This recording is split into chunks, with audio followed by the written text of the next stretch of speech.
Bonjour Michaud, alors la guinguette c'est de Singles, c'est toute votre vie? Ah ben c'est toute ma vie, oui. Je suis la 3e génération. Donc c'était ma grand-mère, ensuite ma mère, et puis bon, je suis la 3e place, la 3e génération et la dernière.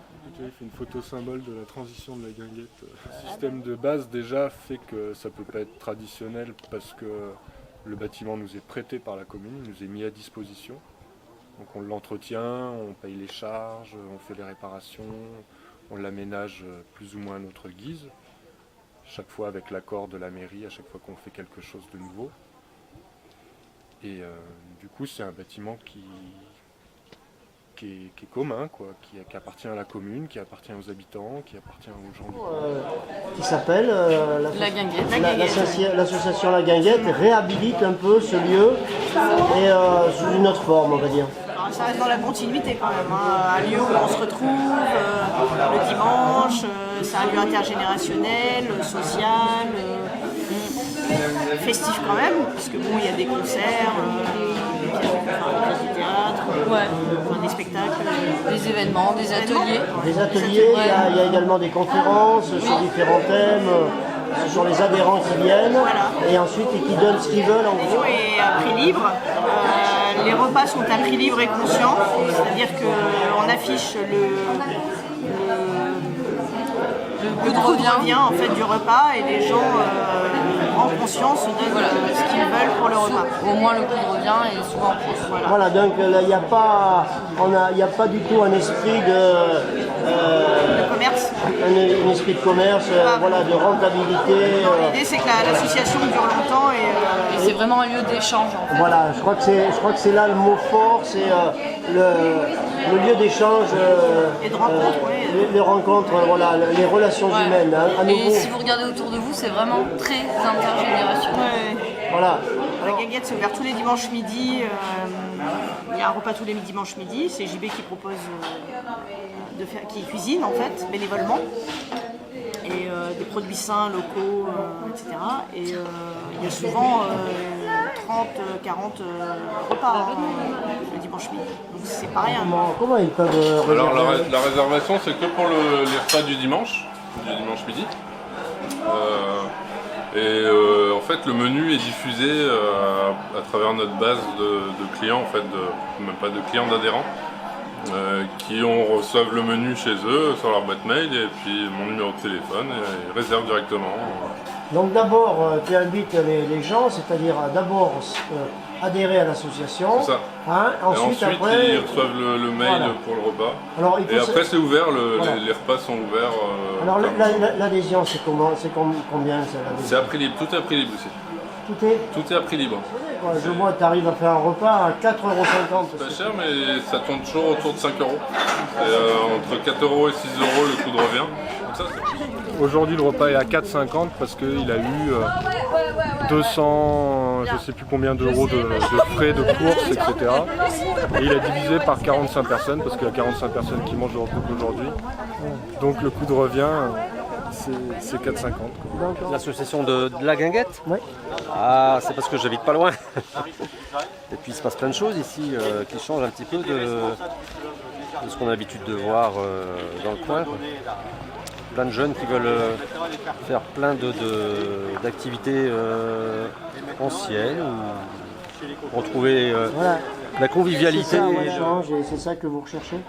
Bah oui, de rencontrer du monde. En plus, il y a pas mal d'activités qui sont proposées presque toutes les semaines, donc c'est très intéressant. Là, comment ça marche? C'est que donc, chacun a récolté quelques pommes chez lui. Malgré que l'année soit un peu difficile, tout le monde s'y est mis. On a trouvé quand même pas mal de pommes. Et ça, c'est un concasseur. Donc les dames prêtent leur concours à couper les pommes en petits bouts pour nous faciliter la tâche. Donc comme ça force un peu moins. Et voilà, on les hache en petits copeaux. Après, elles sont mises dans le pressoir et on les sert avec une vis sans fin. Là, on va mettre ça en pressoir. Et après, on peut goûter. C'est du jus de pomme. C'est du jus de pomme. Oui. Moi, je suis de Savenne. D'accord. Moi, je suis de Bon-Lastic. C'est mon fils qui est cuistot. Ce qui nous a conduit ici, c'est qu'à Savenne, on avait une politique de préservation de commis anciens. Et donc, c'est cette activité-là qui nous a fait le lien avec avec la guinguette. Alors aujourd'hui, j'étais là pour montrer comment faire une greffe à l'anglaise, pour montrer aux gens comment faire des greffes et de leur donner de pouvoir acheter au lieu d'acheter dans les grands magasins de fruits, leur fruitier, autant le créer eux-mêmes. Yann, j'habite à la Bourboule.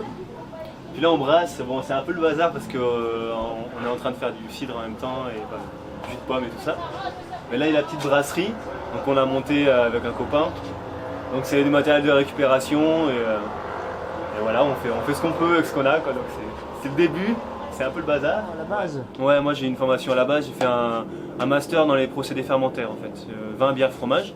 J'ai grandi à Bordeaux, donc le vin, depuis que je suis tout petit, mon père il me sert des petits verres, donc il m'a fait aimer le vin. Donc après logiquement j'ai continué à la fac et j'ai beaucoup aimé, mais après je voulais élargir un petit peu tout ça, donc j'ai appris à faire de la bière et puis du fromage.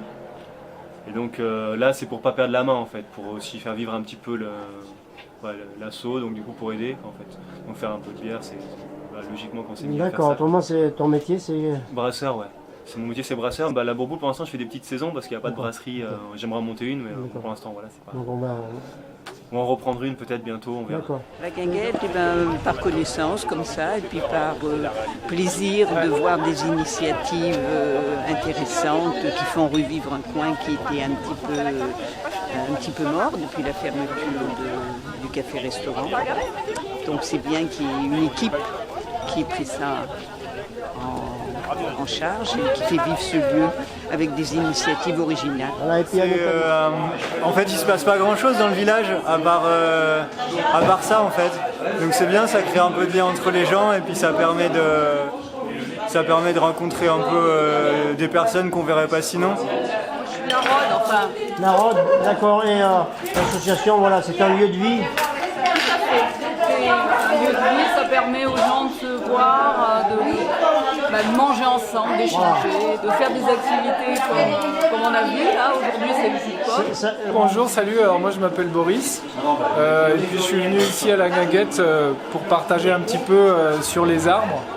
Je pense qu'on peut développer plus d'arbres fruitiers dans nos communes rurales de montagne, moyenne montagne, et voilà, pour sauvegarder le patrimoine fruitier local.